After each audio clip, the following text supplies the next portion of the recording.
So guys, in this video I'm going to be talking about stop loss and take profit placement.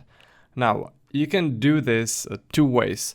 Either you can use fixed stop loss and profit target, or you can use volume based stop loss and profit target. So in the first part of this video I'm going to be talking about the fixed profit target and fixed stop loss. So what this basically means is that you set hard stop loss and hard profit target, which is fixed number. So for example, if you are trading Forex, then you can have, for example, 10 pip profit target and 10 pip stop loss. Now, how to determine what the distance of the profit target and stop loss should be? Now, let me show you a universal method how you can determine that. So first, what you want to do is switch to daily chart. And you want to load a lot of days, like 500 days. So let's load 500 days. Currently I'm on the euro dollar, but I'll show you another trading instruments, alright? So I loaded 500 days, and now I go into indicators and I open up the ATR indicator, this one. As you can see, I already have this loaded up. So this is the ATR indicator, and this shows you the daily volatility, the average daily volatility. Now you want to set a high period. I set it for 200, but you can go for more. Maybe you can use, for example, 400 period. Press OK. This is the ATR right there. And if you look at this 500-day period, you will see the average number. You will see the average daily volatility.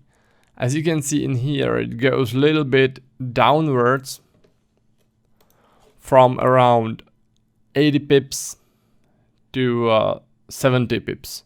In fact, it's not that much. It's just 10 pips. All right. So this is the average daily volatility.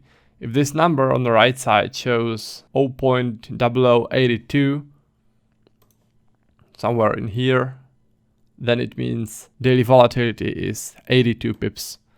All right, that's average daily volatility at this level. So let's say that the average of this whole area is somewhere in here, around 80 pips per day. All right, so average daily volatility is 80 pips per day. And what I suggest is for intraday trading, you use 10 to 20% of the ATR, the average daily volatility, as your take profit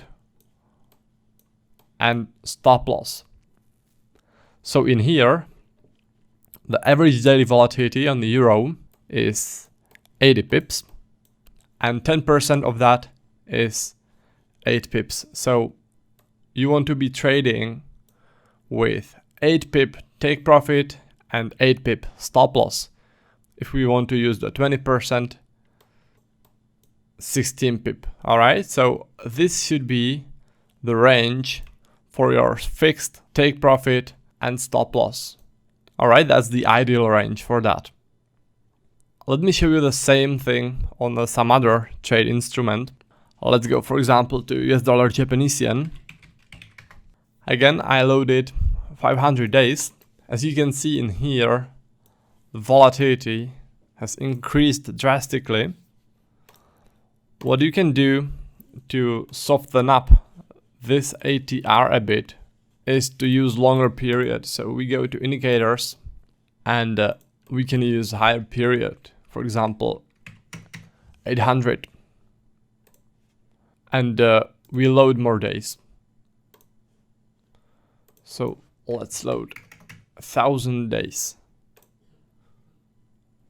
As you can see now, the ATR, the average daily volatility, is more smooth, and it ranges from 88 pips per day to 76 pips per day. All right, so the average is somewhere in here, around 80 pips per day. All right, 80 pips is the average daily volatility. So again, take profit and stop loss would be somewhere around 8 to 16 pips. Let's now have a look at the ES, which is futures for Standard & Poor's Index. In here, the average daily volatility is somewhere around 28, which means that your take profit and stop loss should be somewhere around 2.8 to 5.6 points. Alright, that should be your ideal take profit and stop loss if you go to use the fixed one. Now let's do one more instrument. Let's go to the crude oil. Again, all those are daily candles, and in here average daily volatility is somewhere around 1.5. So the ideal stop loss and profit target for the crude oil will be in the range between 15 to 30 points. Now those were just rough numbers. Of course you can use any range you want, any range you are used to, but this is the way which I prefer to use. So for example, for all the forex pairs, for all the major forex pairs, I personally use 10 pip take profit and 12 pips stop loss, which has a slightly negative risk-reward ratio. So what I suggest is that you use the 10 to 20% of the ATR. The nice thing about that is you need only once to study the ATR, to look at the numbers. Then you write it somewhere down, so you always know what the take profit and stop loss is, and you never change it. Of course, if the volatility doesn't dramatically increase or decrease, you can stick to the same numbers. So for example, I trade with the same stop loss and profit target for around 3 or 4 years, and I haven't changed it since. So that's the cool thing about having a fixed stop loss and take profit. You don't need to think about it, it's automatic, and it's super easy. Now, having fixed stop loss and take profit doesn't mean you don't manage your position, alright? You can manage it, but I'm talking just about the initial take profit and stop loss, alright? Now, apart from the fixed take profit and stop loss, you can also use volume-based stop loss and a take profit. So let me change the chart to a 30-minute time frame. Alright, so this is the euro-dollar 30-minute time frame. And the first I'm going to show you where to place your stop loss using volumes. So the main rule here, the rule of thumb, is you always want to place your stop loss in a low volume area. So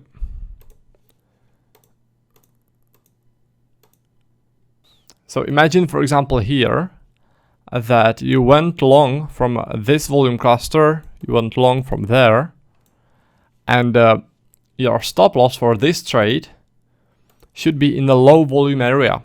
So this was the long level, and if you look at the profile for this whole uptrend, then this is the place where volume-based stop loss should be. Low volume area. This is where the heavy volume cluster ended, and very low volumes are in here. Now the reason for that is that heavy volumes work as a strong support and resistance zone. So this was strong support and resistance zone, and this whole volume cluster is strong zone, alright? So the price shouldn't go past it.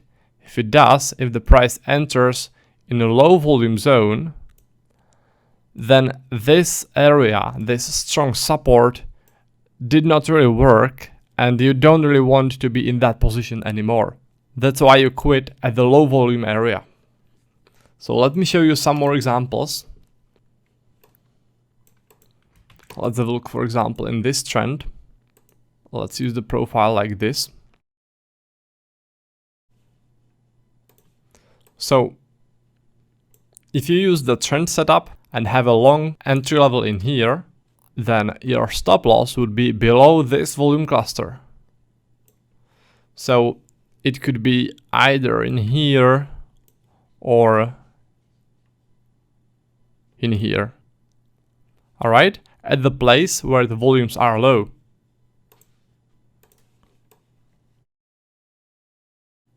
Now let's have a look at this example. Let's say that you went long in here based on this volume cluster, alright? The setup was based on this volume cluster. Now you want to place your stop loss in a low volume area. So in this case, it could be either in here. Let me draw a straight line, that would be better. Or in here. This is where the low volumes are. Those low volume areas which are below this volume cluster. Now, what you should also consider is the volatility of the instrument, because if you entered at this level, which is 13.24, and had stop loss at 13.21, there would be just 3 pips, and that's not really enough for a trade to breathe. So in case like that, you want to place your stop loss further. Either you can use fixed stop loss, or you can search for area like this, another low volume area. So in this case, if I went long from there, then my stop loss would be this one at 13.16, which is around 8 pips from the trade entry. By the way, that's 10% of daily volatility. Alright, so that's stop loss wide enough to let your trade breathe. Let me switch the instrument now. Let's go and have a look to the ES. So let's have a look, for example, in here.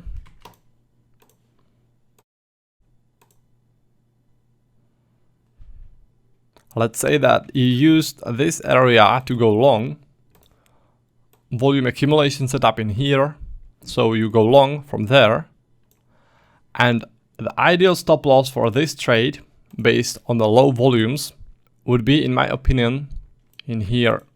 It could also be in here, but the stop loss in this case would be just too tight, alright, as in the previous case. So you always want to pay attention to that. You don't want to use too tight stop loss. So in this case, I would use this low volume area to place the stop loss for this long. Now let's, for example, have a look at this trend.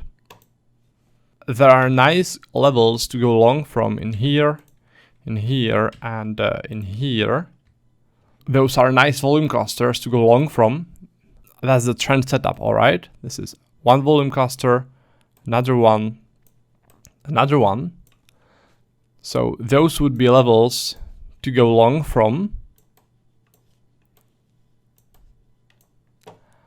And the ideal stop loss for the first long could be either at this area or at this area. I would personally choose this one to let the trade breathe, alright? Now, let's have a look at the second one. The second long level, this one. So if you look at the profile, then the ideal stop loss for this trade would be somewhere in here. This would be the ideal stop loss in this low volume area. And if you look at the third long level, which is in here, then the ideal stop loss would be in this low volume area. This is the low volume area, and this is the ideal stop loss.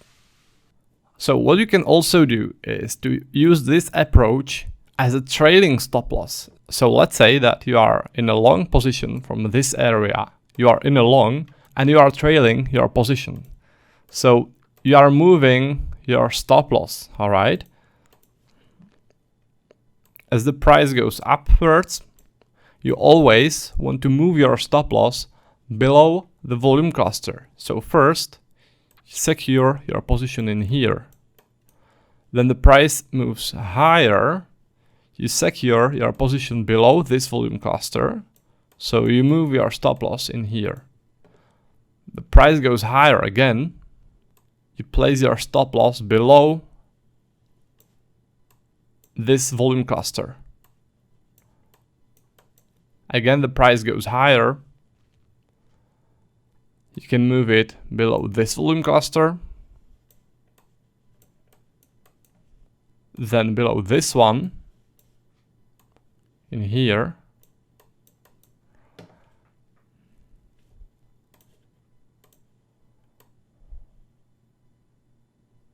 then somewhere below this one,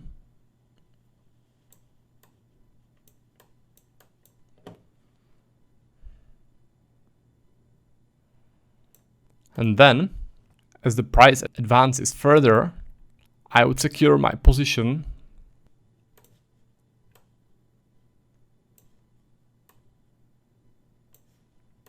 below this volume cluster, in here. And that's where I would take the stop loss. Right there. This is where the long position would end if you used the volume profile to trail your stop loss. So you always want to move your stop loss below heavy volume areas, alright?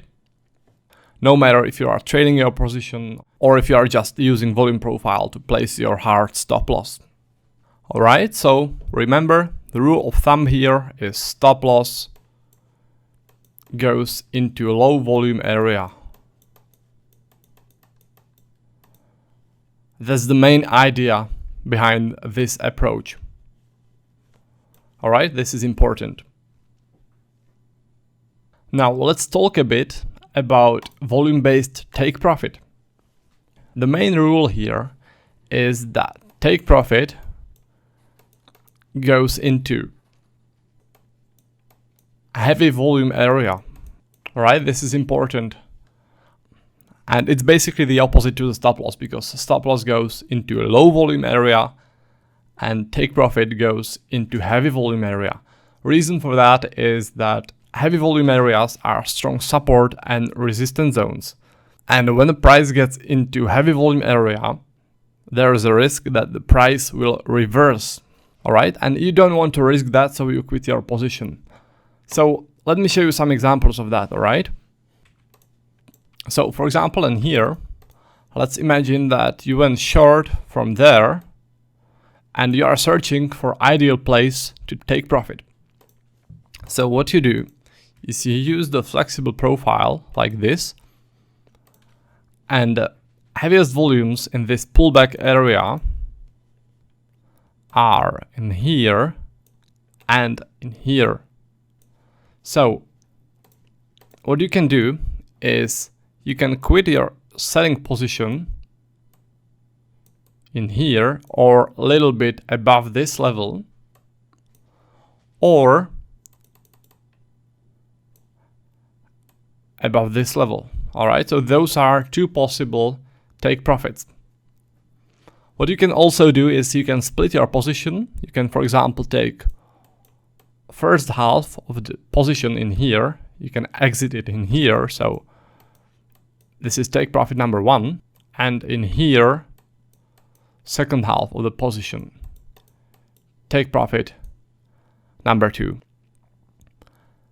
As you can see in this case, the price didn't react to the first volume cluster, but it did react to the second one. And from there, it turned and went upwards.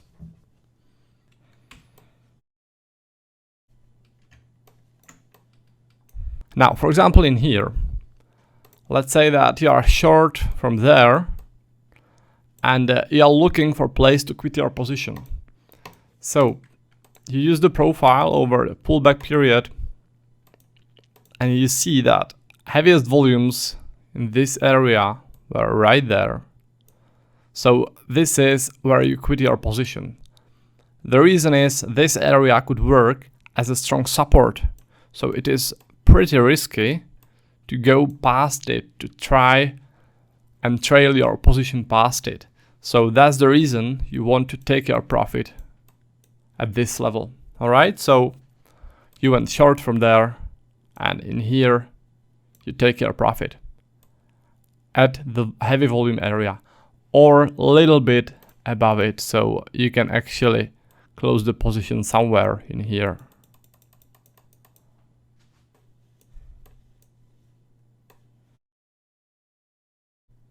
Now, for example, in this case, let's say that you went short from there, and the ideal take profit for you based on the volumes would be at this heavy volume peak right there. This would be the ideal place for a take profit at heavy volumes, or a little bit above the heavy volume zone, because this again could work as a strong support, and it would be risky to try to hold your position through this support. All right, as you can see in this case, the price reacted to the support, so this was really a good place to take your profit.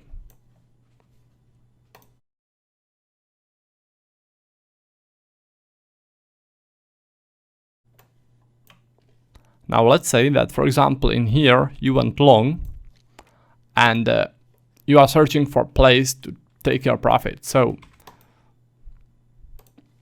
you use the volume profile like this for this pullback area, and the heavy volume cluster in here is this one, very nicely visible. And you definitely don't want to go against this volume cluster. So if you enter somewhere in here, you are in a long position, you see this heavy volume cluster, then this is where you want to take your profit, or a little bit below the volume cluster, a little bit before the price actually reaches it. All right, this is where you want to exit your position. Also, for example, in here, if you went long from this area, then the ideal place to quit your trade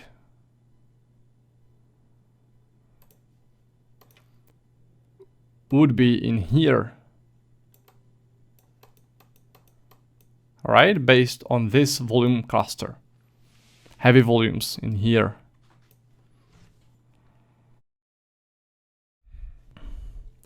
Now, one more example. Let's say that you went short from there. You are in a short position and you are looking for a place to quit your trade. So you use the profile over this whole pullback area for the whole pullback movement. The first significant volume cluster is this one, so you want to quit your trade before the price reaches it. So you draw a line there, a little bit before the price reaches it, you quit your trade somewhere in here. All right. Now what you can also do is you can trail your position.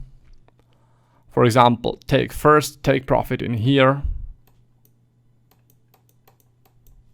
then the second one in here, and also what you can do is take a third part of take profit and take it in here. All right, at those three levels. You can do it also like that. Now, to determine where to place your stop loss and take profit, I recommend using the primary chart. In this case, for me, it is the 30-minute chart. This is the chart which I use for my intraday trading analysis. So this is the time frame, this is the chart where I also determine where I place my stop loss and take profit. All right, so don't switch to lower time frames or to higher time frames. Stay within the same time frame you use for your trading analysis. All right, so that's basically it for this video. Let me do a very brief recap for you guys. The main rule, which I really want you to remember here, is that stop loss goes into low volumes, low volume area, and take profit goes into heavy volume area. All right, this is the most important thing from this video. I hope you remember it. This is a pretty cool thing, how to place your stop loss and take profits, and I think that you definitely should give it a try, and I'm pretty sure that you'll like it very much. All right, so that's for this video, and I'll see you in the next one.